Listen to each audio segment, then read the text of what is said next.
So I refer to Hey, you as Terrence, or how do you want me to refer to you? yeah, that's fine. Yeah, Okay. that's fine.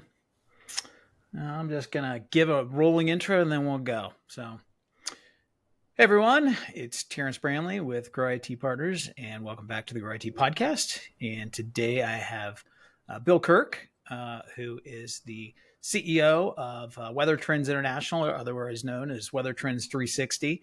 And we often talk about weather in our daily lives, but if you are a business owner, and specifically if you are an owner operator of an HVAC company, you are definitely going to want to listen to this podcast. Bill, welcome to the show. Hey, happy to be here. Good. So tell me a little bit about your background and your entrepreneurial journey and how you ended up in the weather business. Kid growing up in Hawaii, we had a 100-inch rainstorm in a week, and all of a sudden I was just the bug at 7 years old was to be a weather guy. So went in the Air Force. I am the real Captain Kirk. That's why it looks like we're in the Star Trek spaceship here, because if you're going to do something in life, you better have fun at it. So MacDill Air Force Base, anybody over 40 probably remembers General Stormin Norman Schwarzkopf. Yes. Had a Yep. famous walk with him, and he forever changed how I think as a meteorologist, physicist. Hey, need an answer, long range, don't change your mind, right? So data dump everything you just learned in meteorology, physics, and think statistics and cycles. So today that's what we do is statistical, math-based climate cycle, things that don't change quickly to predict the future much more accurately than traditional meteorology. So let's talk about that, right? For the not so weather savvy guys. I mean, obviously I follow the weather. We use it quite a bit here in Idaho because the weather changes on a daily or hourly basis, and obviously we use it for whether or not we're going to go skiing or snowboarding, etc. But I want to make sure I understand the difference of how we may look at weather in terms of let's call it a 2 week forecast or a 1 week forecast versus what you're talking about, because there's a big difference. Huge difference. Yeah. So meteorology is basically fluid dynamics. What all that means is the atmosphere is a fluid, right?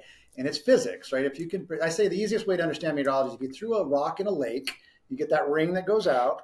That's physics. That's a storm. That's a cold front, warm front. Now, the challenge in meteorology in physics is you've got millions of those rocks interacting together at the surface and 100,000 feet up. That's chaos, right? You've got to predict all that. Now, today's computer models do that in seconds, but it's a lot of math.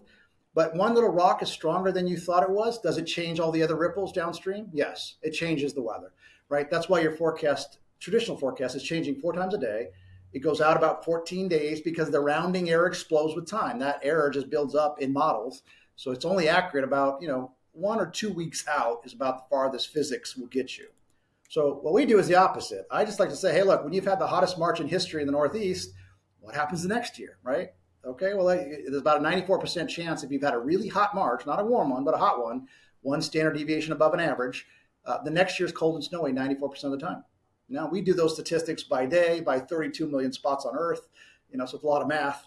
Mm-hmm. But again, it's climate cycles, El Nino, La Nina, you're hearing about that now, huge changes in the weather pattern when you enter those cycles. So using statistics and climate cycles, about 24 of them, you can actually project the weather. Now, the weather we predict is temperature, rainfall, and snowfall by day and week out of year, everywhere on Earth. If you get those 3 things right, you can predict everything. HVAC sales, service calls, 10,000 seasonal categories that we analyze. So it's a better way to predict the future. So we're getting to the HVAC side and really the business part of it in a second. I guess I want to make sure I want to clarify something too, right? So like, the non-smart guy here, I look at weather. I learned from you, right? The fact that when I look at weather on my, phone or see, the forecast on TV, it's physics, driven. The only thing that I've even heard of before in terms of predictability, in terms of long-term trends, is like a farmer's almanac, right? I'm up here in Idaho, so clearly that that's what I've heard of. So maybe if you can kind of position, is your offering kind of like a farmer's almanac on steroids, or like how would you kind of differentiate or position it? I used to joke that if it's $6.95 at your Walmart store, you probably don't want to spend billions of dollars in your business off of that. So, look, nothing against the. I get a copy every year, right? Everyone wants to know. That's the neat thing. Everyone Mm-hmm. wants to know what's the winter going to do. It's based on a solar cycle, some other factors, but it's not science, right? I mean, we're all about statistical, math-based, real tangible stuff that all these guys use, right? They're making billion-dollar decisions a year out, right? And the neat thing, since we don't change the forecast, they can make an accurate forecast. So I tell them this spring is going to be really cold, wet, and snowy, but the summer is going to get really hot briefly in June, and that's about it. right? They can plan how much inventory, where to market, where to allocate, when to do advertising, right? Don't advertise an air conditioner on a freezing cold, snowy day in May or April, right? It just, nobody's going to buy it. So really, it's, again, a much more predictable way to plan using statistics and cycles. It's math. It's not physics that's constantly changing. If I tell my clients one thing and then come back 3 months later and say, oh, I changed my mind, that June, it's lousy. They've already spent billions or millions of dollars planning for that event. So can't use that type of technology to do what we do. Yep. Gotcha. So, okay, let's do it, right? Like, I mean, you obviously have served a huge, I mean, you look at the brands behind you and those are huge names, right? But let's focus on HVAC. And I want to do that because I think it's easy for, again, non-smart guy like me to kind of digest and understand the business impact and ramifications of how it can and affect my ROI from a HVAC, service owner, right? So, I have buddies in the business. I have another business that's service related, but I have friends that own HVAC, that own multiple HVAC, units. And, they spend a lot of money on advertising, whether it's billboards, Google ads, search ads. I mean, upwards of $10, $20, even $30,000 a month, right? And so to be able to leverage those dollars, but to understand how the data of the weather prediction is going to affect it, I think is important. And so I want to get an understanding of, like, if I'm HVAC owner, Bill, and I come to you and say, hey, how does your offering, how can it help me, and how can it improve where I deploy my resources, whether it be ads, people, trucks, maybe you can kind of talk specifically on how it can help my business as an HVAC owner. Sure. Yeah. No. So our business is unique in the sense that we started with 22 years ago with the Targets, the Kohl's, the Trains, the big Fortune 1000 clients. So, and we never really had a small business capability, even though we're predicting the weather and I could help every single zip code and every mile on earth. Right. So about 8 years ago, we got into the farm space. So how can we help a farmer? Right. So that's kind of my passion. I like helping the farmer. Right. His whole life depends on the weather. Right. So we launched that in 2016, a Farmcast. It gives him the year ahead forecast for his farm, 3, 4, 5 locations, wherever his farm's at. So he can do the same thing that these big guys do, with a much lower cost solution. So now we're trying to look into the HVAC. We've been in the space for 20 years, right? We got all the big names and we've got quite a few dozens of smaller HVAC companies, right? So we have a product that basically allows them to see what the sales volume will be. We call this thing called the power of 1 degree, how 1 degree of change influences a category.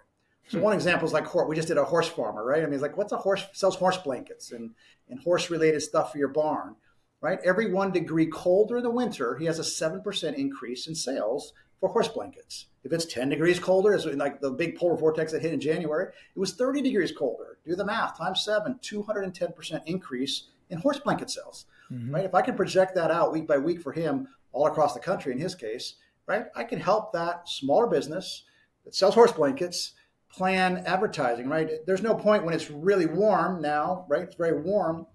We're not worried about the horses, right?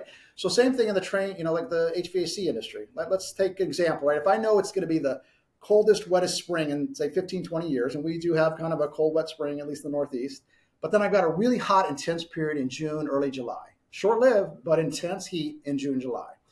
What you might do, what some of our guys will do, is that get all the Bill Kirk, get my service, cleared out in March, April, or before the heat wave hits, right? Bill, we're going to come service your air conditioners in April this year, before the heat wave even hits. I'm all for it. Get me ready.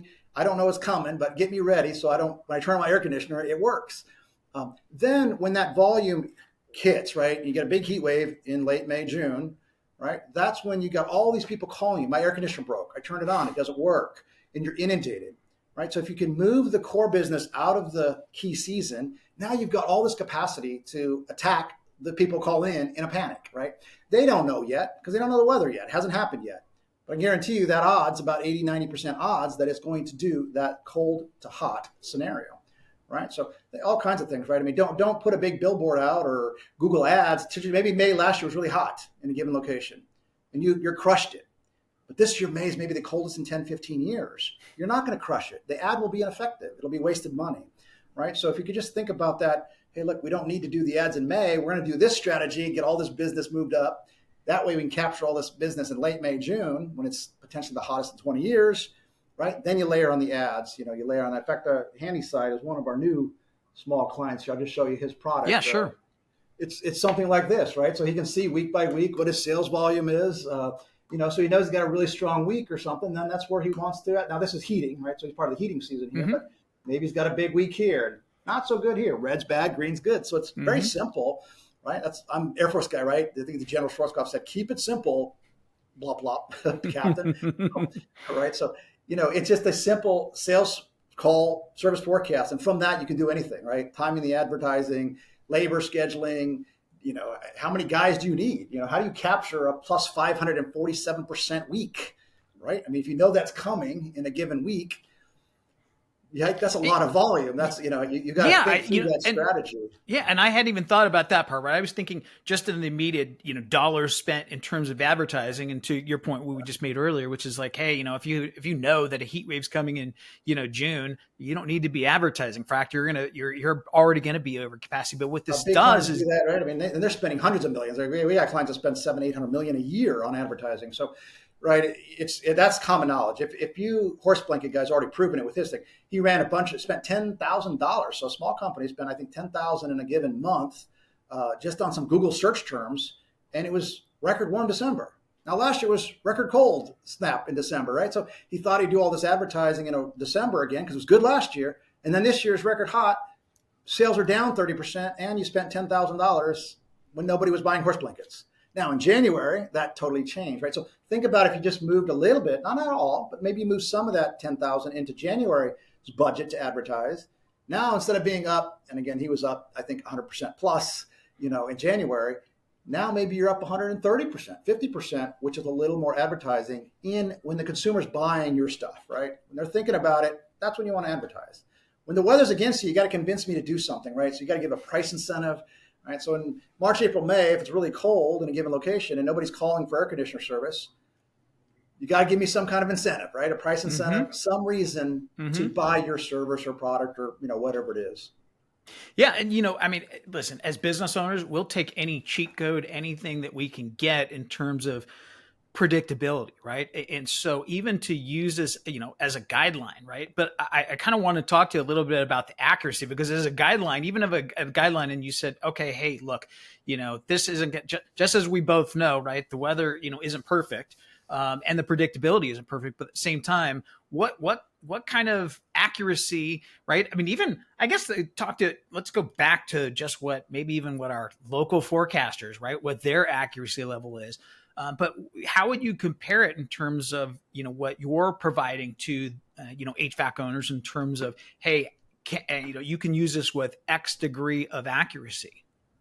Yeah. So traditional meteorology, your day one forecast for today for the industry. Now I'm talking, there's an auditing firm that audits about 30 big companies, IBM, AccuWeather, Apple, dark sky apps, right? All of these big weather sources of your information, your TV weather stuff, right? So they're auditing it. Your day one forecast has on average about 3 degrees of error.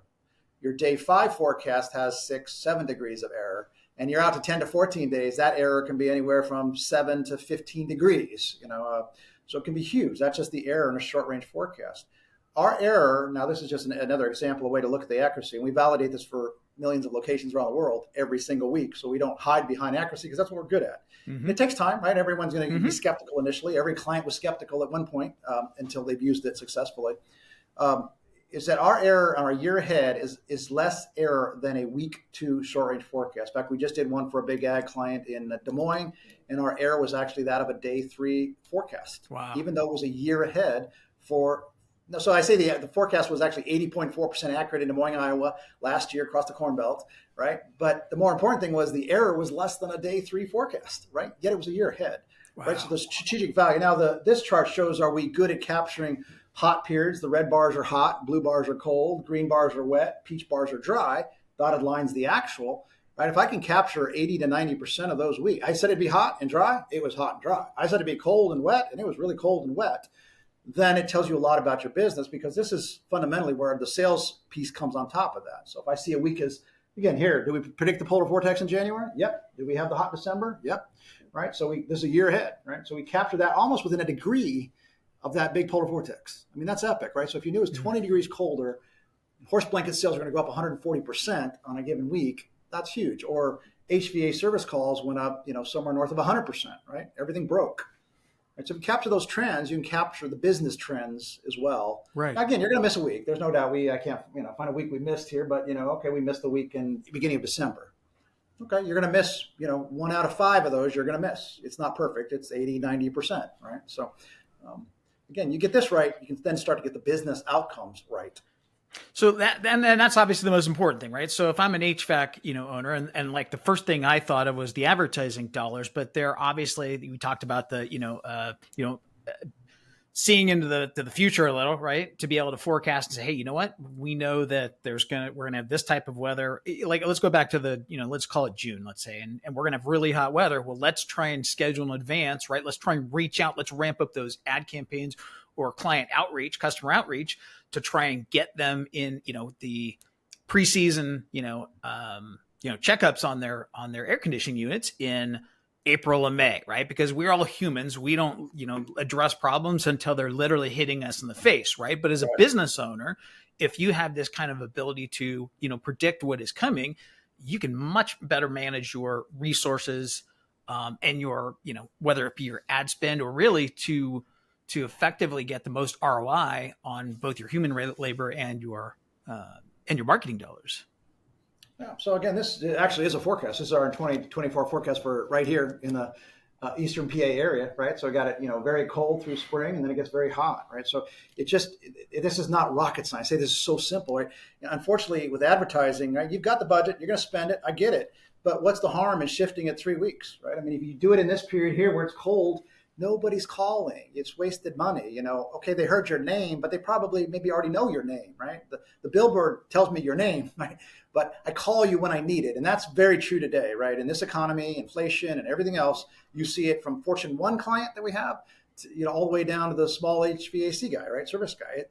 We buy on need. If I don't need it, I ain't getting it yet, right? I mean, you delay the purchase, delay the situation. My water heater just broke the other day, right? I mean, so right, I knew it was coming, but I didn't replace it until it broke. Versus then you got this period where it's just nonstop, maybe 8-9 weeks of heat. You're gonna have a lot of service calls during that period. So do you want to capture it right as it's about to hit? Maybe just the week before this would suggest. So this suggests maybe that first week in May. Now again, that's the early start of the heat. Maybe you're not turning your air conditioner on yet, but you're starting to think about it. Right, that might be the time to start to layer on that ad in this given location. Right. And then, we've got a really intense, in this case, December in this area, right? Last year wasn't an intense, we're transitioning from this epic El Nino to potentially a very strong La Nina. That epic shift in cycles is huge. So whatever happened last year happens about 20% of the time. So you can't plan your business off of last year, right? And unfortunately too many do, right? All our Fortune 500 clients used to do that. Hey, Bill, we had a phenomenal December last year. It was record polar vortex cold at Christmas time. So they layer on all the advertising for this December, and guess what?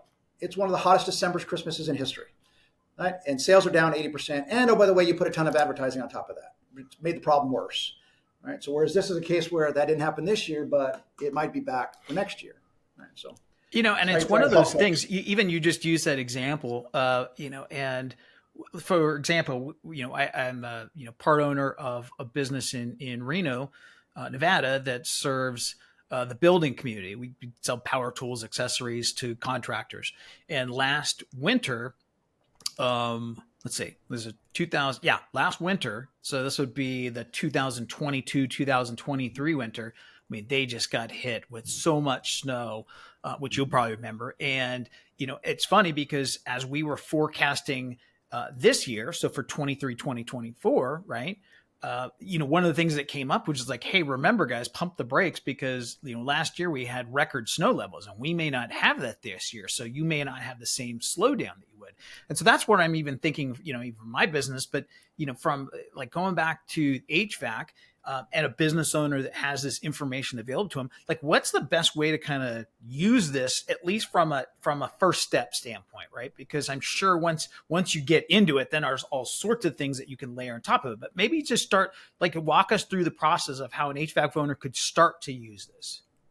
Yeah, I think this chart's a good example, right? So again, it's hard to see the dates on here, but this period in here is all the cold spring, right? So you're just not going to have the volume that you may have had last year. So you're going to have this, 2-3 month stretch of, hey, business is soft, business is soft, business is soft, right?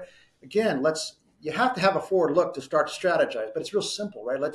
What's the harm in calling your existing customers? I would be happy if my HVAC guy would call me in April or May, say, Bill, we want to tune up the HVAC system, get everything working, make sure your fluids are good, da, da, da. When you turn it on, you got it. All for it, right? Now, not maybe everybody, but if you just, maybe you got 10% of the people to agree to that, 20%, 50%, whatever people you convince existing customers to do that, you have all this capacity now when you know this potentially June, July, part of August, intense heat year on year, up 20%, up 50%, up 30% in service calls, right? Things breaking. And the longer that heat is, to some extent, things break and then more things break. And then, right? I mean, again, that's why the first batch of the really bad units, they're going to break right away. But then maybe my unit's only 10, 15 years old, it broke a month into summer, right? So this is just a way then you can capture that business. The advertising is easy. I mean, that you're doing any kind of Google ad spend, right? I mean, and people are online, right? I mean, there's definitely, I would be much more in favor of you spending all your money on the Google search terms and, direct marketing stuff versus the big billboard. Big billboard's great for getting your name out there, but it's not something I'm going to remember when my air conditioning breaks. I will not necessarily remember I saw that billboard 3 months ago, right? So advertising, I would say, again, it's the simple decisions, right? I had a small water park, not that small actually, a local water park, did scuba diving here. And I spoke to the owner at just a conference kind of like this and basically said, hey, look, we've got the coldest, wettest summer in 18 years forecast. This was in February. He came up to me in absolute panic and he said, are you sure about that? And I said, well, I don't usually say statistical lock, but this is a statistical lock. It's going to happen. You're going to have a bad summer. He was just about to buy $500,000 worth of lawn chairs for his water park. And then we quickly analyzed his data and he says, his projections, he'd be down 40% in sales, 40%. On top of a capital expenditure of $500,000. After that summer, the weather hit as expected. It was even colder and wetter than we said, 20 years. He says, I would have been out of business that year. I would have made this huge capital expenditure and been out of business because my sales were down 50%. You were right, So that's where, again, maybe guys are thinking about that. You had a great year last year. Hey, let's buy 10 more trucks or 4 more trucks or hire 20 more people.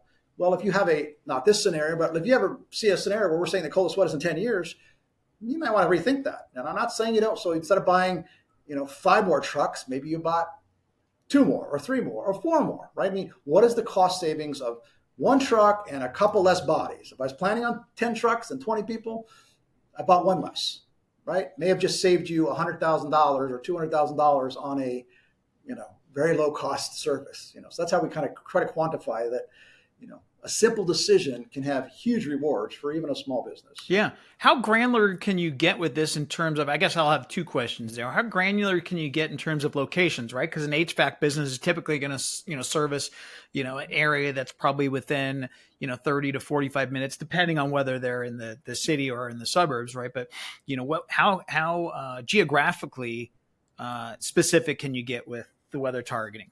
It's by mile, but again, zip code too. Zip code's the easiest way, right? So a guy can say, look, in your case in the Rockies, and when you've got small spaces, right? I mean, zip code here is at 10,000 feet, and zip code here is at 5,000 feet, right? They're kind of different weather, so we would have different weather.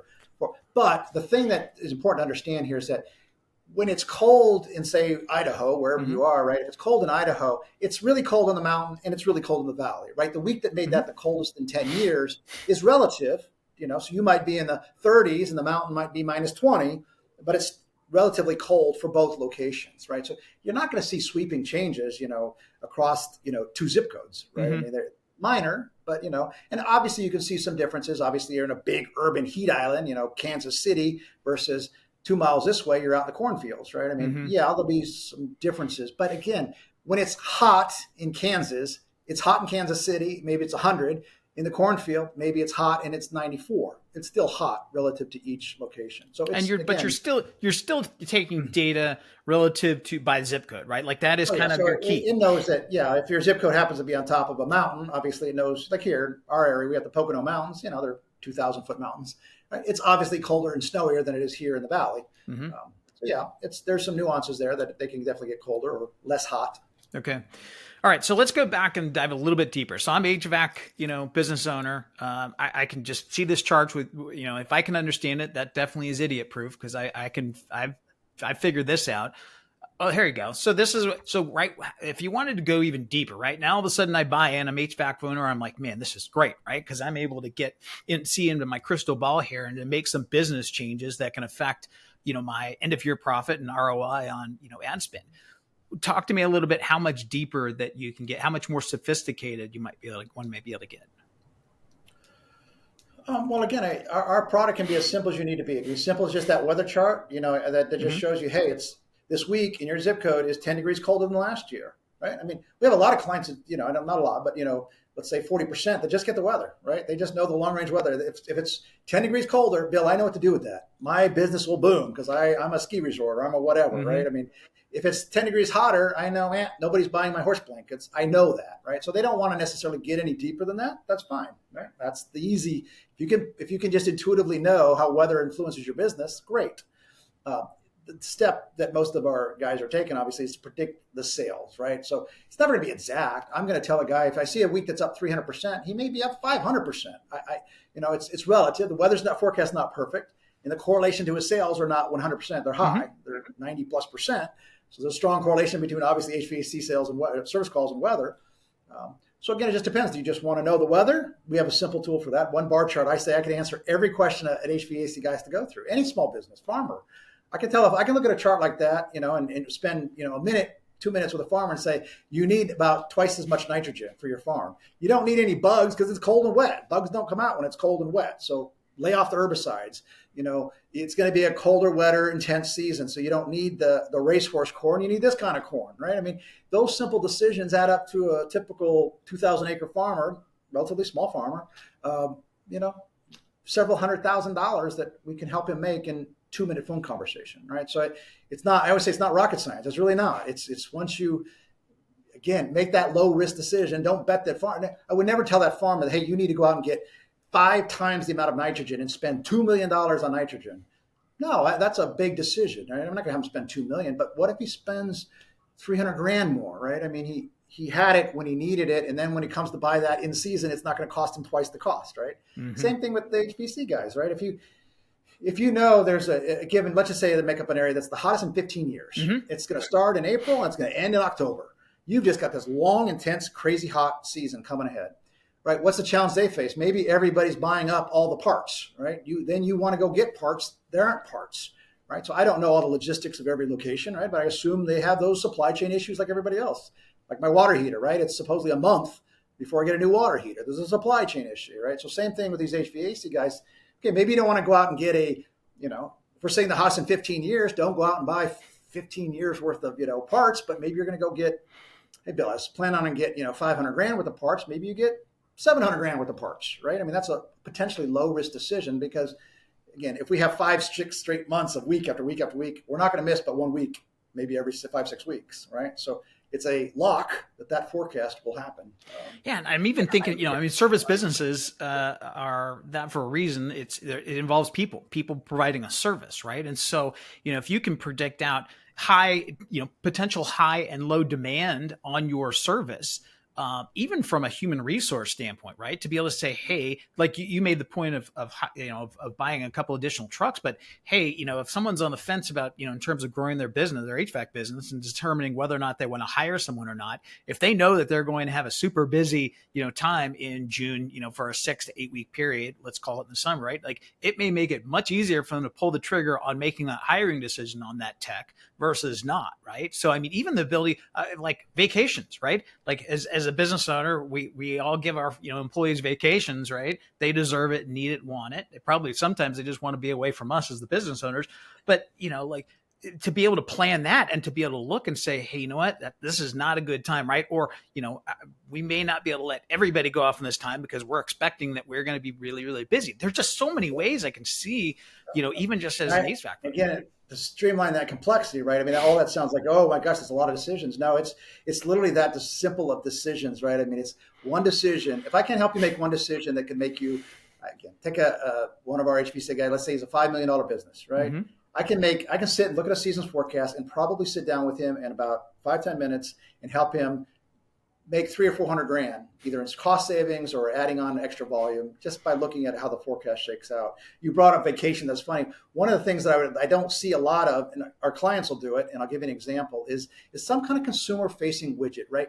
I'm not inclined to go to your HVAC website, right? I'm just not going to go there until I need, and I'm calling, right? How do you make your website the go-to website? And so you brought up vacations. We built this little widget. It's a vacation widget, right?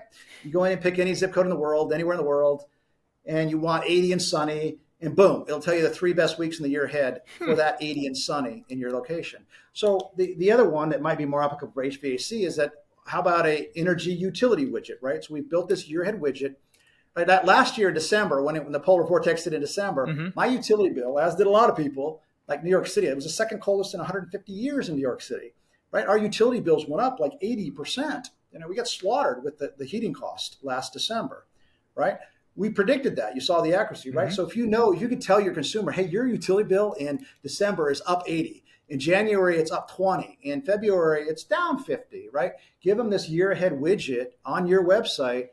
Now I'm coming to your website. I may never, but then when I do need to think about service, maybe you're the guy I call, because you're the one that got that cool widget, right? So we built one for energy budgeting for your anywhere in the world, right? So that I think it's value, strategic thinking, right? So I can look at this and I say, hey, look, my goodness, I'm up 15, up 20, up 10, up 15, right? Yikes, my cost as a homeowner are going to be up 15, 20% for my energy. That's huge, right? I think we did it with the Allergy and Asthma Network. They put this on their website, an allergy flu index on their website. It became the number one most trafficked thing on their entire website. All their videos, everything they've been doing for 50 years, the number one thing was the long range weather flu asthma allergy index that we put on their website. So I think it's a hook. But then what happens too, if you're driving your volume of your website up through a widget, right? Your traffic goes up on your website because of something like this. You're now more reachable on Google. Somebody searches for HVAC service, you come up quicker because you have more volume. Right? Yeah. So, and again, this is free. We'll put it on there. It's literally an iframe. You don't even have to have an IT guy to do it. It's so simple. But in any event, there's all kinds of ways that you can help. Yeah, and even as we were talking, as you're just talking about that, one of the immediate things I thought, again, as an HVAC owner, is this can give you the ability to have conversations with your customers, right? So if you predict that there's going to be a record cold, right, you can have that, conversation to say, hey, there are things that we can do to help you insulate your home, right? Or to provide this type of service. But again, that's what I look at this is, it's almost like a cheat code to be able to see what's coming to manage your business, but also to have intelligent conversations, with your customers, to let them know what's coming, right? Hey, you know what? We may be in for a record, hot summer this year. So, we're going to give you a 20% discount if we can do your preseason maintenance in April or May versus then, right? And, oh, by the way, let's have a conversation and how we can help you, optimize your energy costs, knowing this may be coming. Again, those conversations, intelligent conversations, are what sets the difference in value forward, don't you think? Sure. Yeah. And again, the average consumer is like, yeah, right. It's going to be the hottest summer. You're just trying to sell me air conditioning service, right? There's always that skeptic initially the first time. The second time when you say, wow, I am so glad you fixed my air conditioning. I did it 2 years ago. We had a heat wave like this and I knew it was coming. And so I actually replaced both central air systems outside. I got some trains. They're a client or whatever, American Standard, whatever they are. But in any event, my neighbors were kind of confused. Like it was kind of cold out. Like, why is he replacing his air conditioning units? The greatest heat wave of all time, hits, a week or two later. And I've got brand new units, heat pumps outside. And guess what? My neighbors broke. 2 neighbors in the neighborhood actually broke and had no service for a few days. But who wants to be in a heat wave for a few days, right? So again, it only takes once before your consumer's like, wow, you guys, you're helping me. You got the widgets. You're helping me. You were right on that summer, right? So it just takes the time to build up that, credibility. Just it takes, obviously less the big credibility with, anybody. Yeah. Well, good. Well, as we wrap up here, I mean, this has been tremendous. And if I am an HVAC, business owner, clearly this, I see this as a very easy ROI in terms of impact on my business. But, if someone wants to, get a hold of you or, get a hold of the widget, what's a good way for them to get in contact with you? Yeah, I mean, Bill Kirk, Captain Kirk, CEO, owner, founder. So again, that's one way. Again, Kirk at WT360.com. WeatherTrends360.com. You'll have there's a support page, sales page. I see all of those requests that come in every day. Right. So, hey, I heard Captain Kirk, whatever. I'll be the first one to talk to you. So, yep, that's the way to start. Great. Well, like I said, I've learned a lot, not only about the weather, but more importantly, how it can impact the profitability and the operations of my business, especially if I'm an HVAC owner. So I greatly appreciate your time, and I look forward to coming back and talking to you about a number of different industries that your offer can help. So thank you for your time today. Good to see you. Thank you. All right.